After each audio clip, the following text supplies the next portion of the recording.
flip it, leave it, like it's absolutely hilarious. Ordering. Tower of God family, what's good? It's been a little bit of a minute. If you haven't been catching up with me, I've been doing a lot of Orb stuff and also T-Bait, even though we're not enjoying the anime at all. But we got content, man. Okay, Siu is back with the Tower of God side story, and it is no other than Urek Mazino. Man, a lot of people had guesses and speculations whether it would be Nam further somewhere, maybe even Rachel, but a lot of people did say Urek. This is a fantastic choice, especially from what we've already read.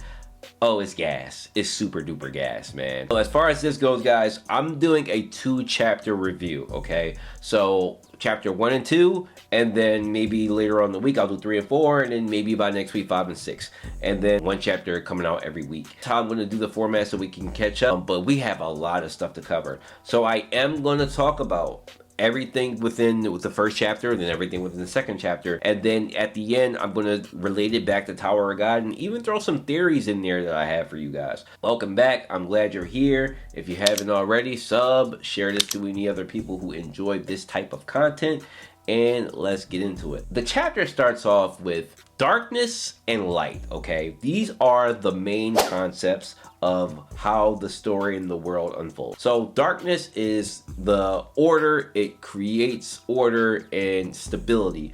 Light causes chaos. So light brings forth life, okay? And we can assume that life is human. And then there's a higher tier of light, which is called the luminous ones. And 6 of these beings are created. And the luminous ones are causing chaos on what we can assume to be Earth. Darkness gets tired of the light, and it creates its own being. And do you know who this being is? Our own Phantaminum. Phantaminum is canon. Holy, so for so many years, people have talked about the top guys in the tower, right? Whether it's Enryu and Phantaminum, but their names are on all types of forums, all types of YouTube comments, everywhere. People love the concept of these guys. But Phantaminum has been a much bigger mystery than Enryu has been, because Phantaminum is just like, he entered the tower, he murked everybody in Zahar's castle, and then slid. And it was like the most spooky and craziest stuff. And then we've been told that he wouldn't be related to the story at all. But here we go, man. Anybody who's a big Phantaminum fan, oh, you eating the best, you eating great. He is created as this dark force of order, okay? And his job is to subdue the luminous ones, in which he does. When he does, they turn into these jewels. And he has fallen in love with these jewels. The beauty and the light of the jewels have encapsulated him. Because the darkness, and we're going to call the order of light and the order of darkness kind of like elder gods, right? Like, because they're gods and then they're like elder gods. Like, if you're familiar like Mortal Kombat, there's like Raiden's a god, but there's also like the elder gods. So let's call darkness and light elder gods, right? The elder god of darkness wants Phantaminum to return back to him. And Phantaminum says no, he doesn't return because he's infatuated with the jewels, and he even attaches them to his body, collecting them like they're Pokemon badges. And he names himself the King of Jewels, and he rules over the land, which we can call Earth. Phantaminum has his own following, is what we're told, and the people are like, it doesn't sound like they're necessarily under duress, but he runs and rules everything.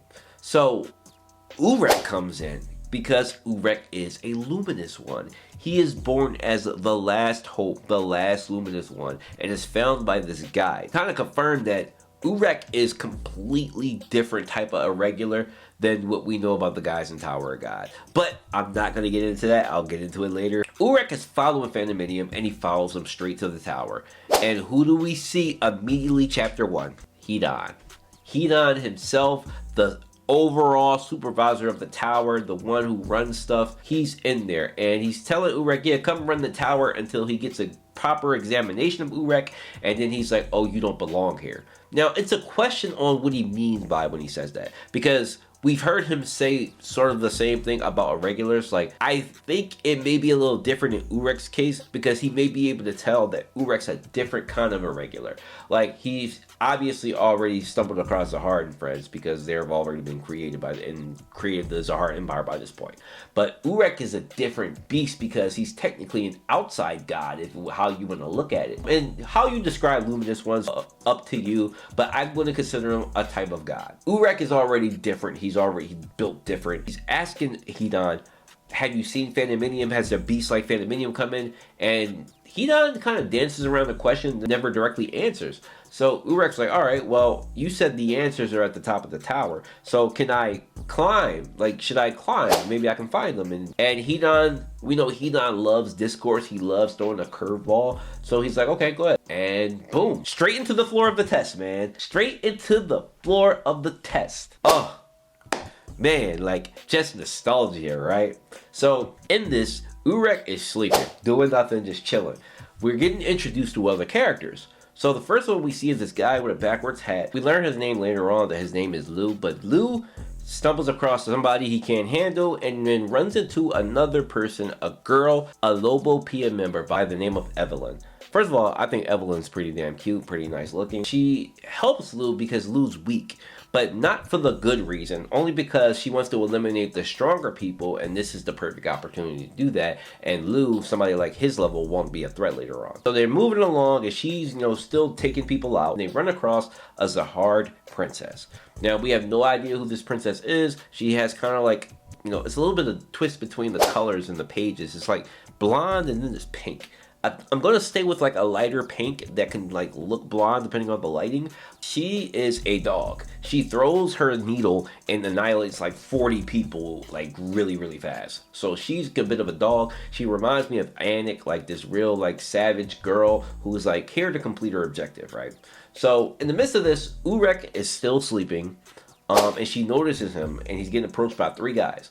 He's trying to sleep. Dudes are not hearing it, so they attack him. Urek breaks their jaws with the nice night dunks he wearing. The last guy just passes out from not wanting to smoke with Urek, and the princess jumps down because she's like, oh, this is an easy kill, and Urek's like, no, I don't need your help with that.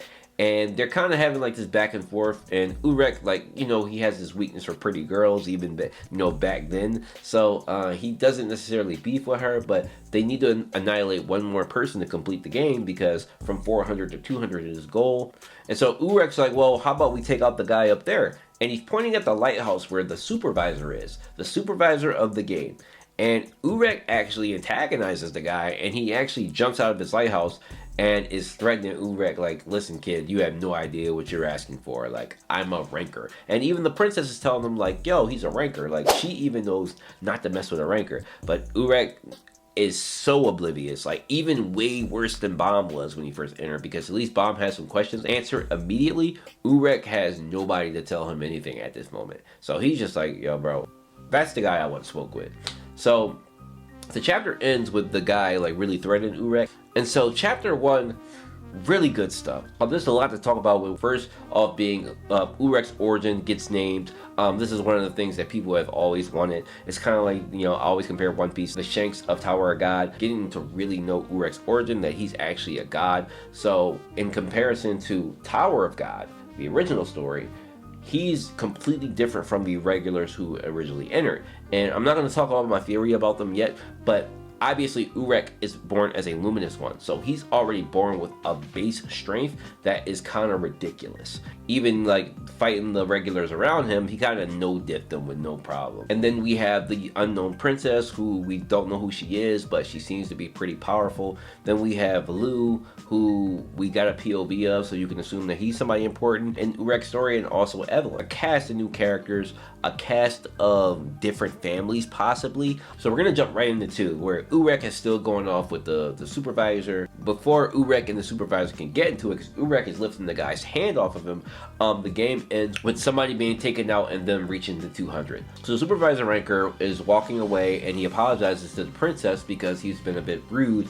even though like even at this time the princess system is still like the most sought after, the most respected system throughout the tower. So even though this guy's a ranker and more powerful than her, her social status is still eons above his. But Urek mouths off and say, damn, wish I could have fight him, I wanted to smoke. The guy gets pissed and the Shinsu around him starts to really swirl. Urek gets excited because this is the first time he gets to experience and see Shinsu, but obviously he doesn't understand what the power is. So before they can get into it, Chief Supervisor arrives. And he looks like another Lobo Pia family member, if you ask me. We don't exactly get his name, but like we've seen guys with masks on like that before, and I'm pretty sure they've been from the Lobo Pia family. When he gets introduced, he's yelling at his supervisor, telling him to end the game. He's also telling Urek, who says like, oh, are you strong? He's like, yeah, I'm much more stronger than this guy. So the supervisor of the test basically wraps it all up and, you know, later threatens Urek, like, I'll catch you on the flip side, my guy, and we gonna definitely get into it. And mind you,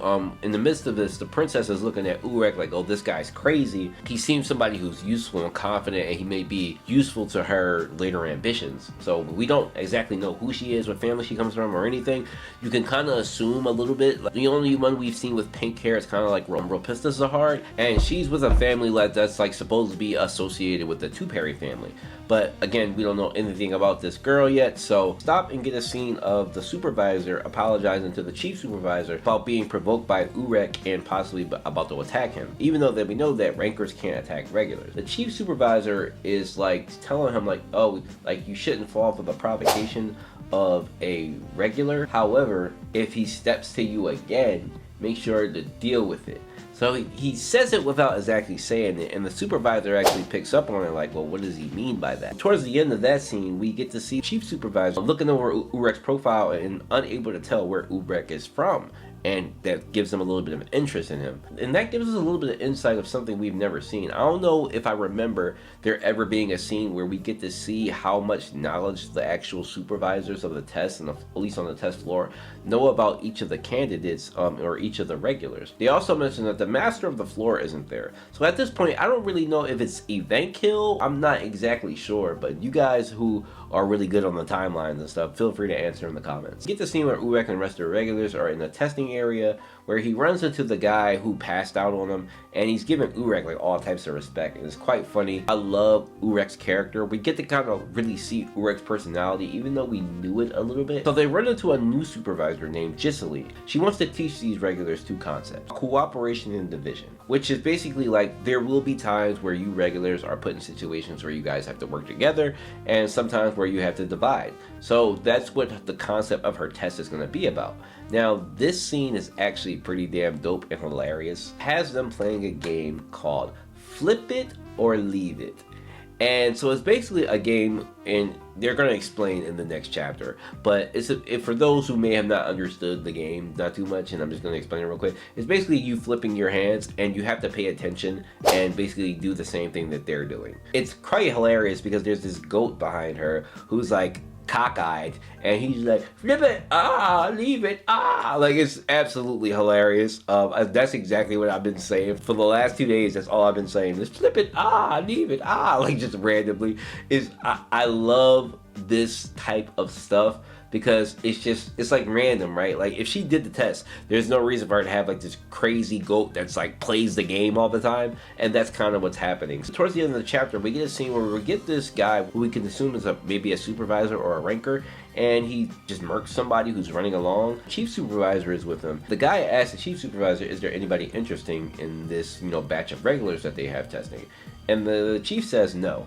Little do they know, obviously, that Urek, the luminous one, is here. Yeah, you guys kind of know by now that rankers are quite cocky and they don't really respect regulars. And to be fair, that's the right assessment because 99.99% of regulars are going to be regular people, and it's probably even deeper than that. 99.99999. It's mostly regular people, right? So yeah, that's the end of chapter 2. Chapter 2 is pretty solid. I give the first one a solid 10 because it was pretty exciting, and we got to see obviously Hedon and some new characters, a part of families that we know about.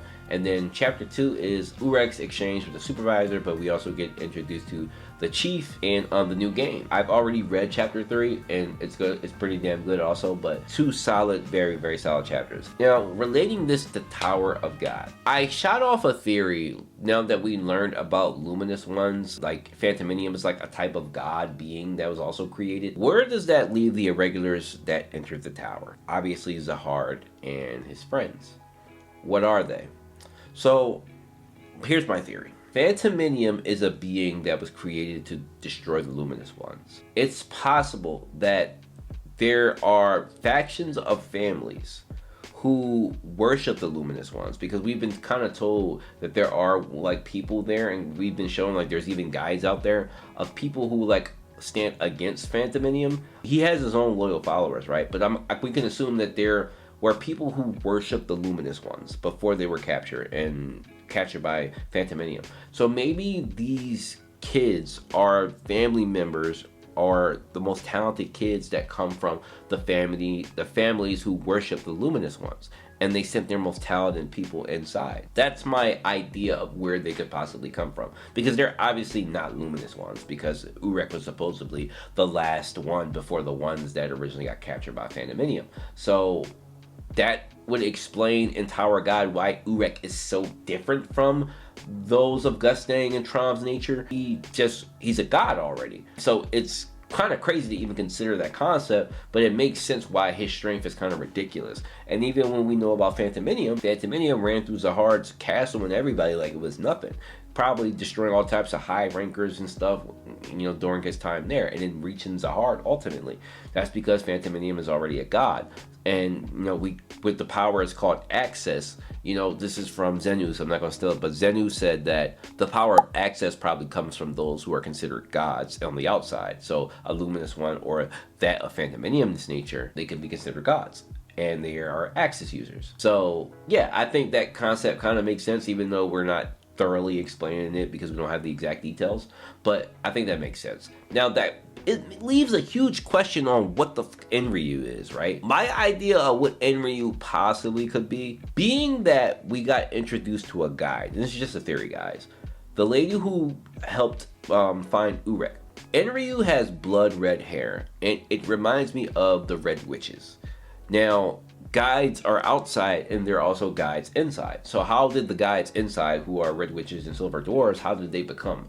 My assumption is that guides existed on the outside, and there may have been like different clans of guides who chose or were moved inside of the tower to help guide the tower. My assumption is that maybe Enryu is of the race of Red Witches guides from outside. He may have been like a high-ranking member within one of the family, or like a descendant of one of the luminous ones. That doesn't necessarily make him a god, but like maybe even you can call him a sort of a demigod. And so he has a base level of strength that's way stronger than those of like maybe Zahard's or the irregulars who originally entered the tower. So when he comes in, he already is kind of OP and does what he does. Also can explain why he knows that Zahard and his crew are false. Like, he knows that Zahard's not a true king because he's one of the people who were there when they sent them in within the tower to ultimately conquer the tower. Now, what's the assumption of why they sent 14 great warriors into the tower? Well, that could come to, they were originally sent in there to get the power of the tower to become a luminous one to ultimately defeat Phantaminum. That is my guess of the like overall like super duper A plot of Tower of God when it comes to Zahard's story. Those kids were sent from the strongest families from outside into the tower to conquer the tower, gain the power of the tower, and ultimately become a luminous one or a type of god from the tower. And they come outside and they can defeat Phantaminum with the power. Now, what happened? Why did Phantaminum come into the tower? All assumptions, guys. Phantaminum may have entered the tower to chase down them and ultimately murk them. Now, with Phantaminum's power defies all the laws of the tower. So it's not like he couldn't destroy, you know, Zahard and them even if they were immortal. But we also don't know the details of Zahard's power. Zahard has split himself. There are other things about him that we truly don't know. So maybe Phantaminum did attempt to get rid of Zahard and failed because Zahard properly hid himself or protected himself from like super duper in case scenarios, or Zahard convinced Phantaminum that Zahard's going to stay within the tower forever. He has no intention of completing it. This is his godly place where he wants to be. And maybe he even made a deal with Phantaminum to say, I will never ever let anybody conquer this tower. I will never ever let anybody become this type of god that could ultimately test you and get rid of you. This is my job. I'm in here to protect you. Type of thing. Crazy thing, crazy theory, but it's possible. At this point, with this new story, there's a can of worms that has completely left like all of us baffled with what the concepts of the original story are made from. So those are just a few of my theories, guys. If you guys have any theories or any ideas about what you think, how so far what you've read, please don't like spoil any of the chapter 3, 4, 5, and 6. Those are going to be in for latter videos. You've learned from chapter 1 and chapter 2. How do you think it relates to the story? Do you have anything you want to share, anything you've noticed within the chapters? Please share. Anything I missed, please let me know. But thanks, guys. I'm so glad to have Tower of God content back. I will see you in about 2 or 3 days with the next 3 and 4 broken down and reviewed. So yeah, and I'm also probably going to do my first stream back for this series next week. So be on the lookout for that. All right, guys. I'll see you soon. Appreciate you. Peace.